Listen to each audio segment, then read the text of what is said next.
Hello and welcome to episode 3 of Cool Time Life, being released Monday, February the 6th, 2017. On this episode, we're going to talk about a concept called the box of time. It's not science fiction.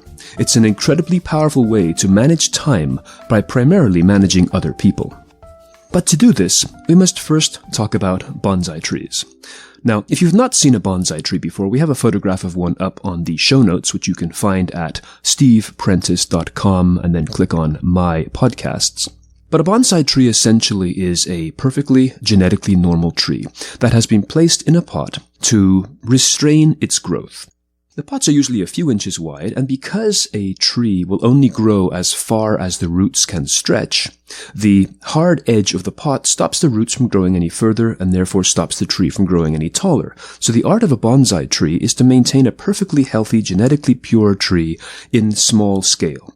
There are two different styles. Generally speaking, there is Japanese and Chinese styles of bonsai, with Japanese generally going towards shaping trees in very dramatic, wind-swept look, whereas Chinese bonsai generally focuses more on a symmetrical and perfect style. But regardless, it's a perfect tree, a perfectly natural being, just held in check by the solidity of its surroundings.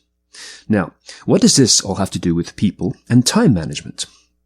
Well, there is a substantial parallel here, because people and trees are both, of course, living creatures, living beings. Human beings need delineations as much as any other kind of life form does as well. Delineations help define limits, obviously, and this is something that allows us to stay alive. But to explain that in more detail, let me take you somewhere else for a second. Let me take you to high school gym class. Imagine yourself standing out on the soccer field or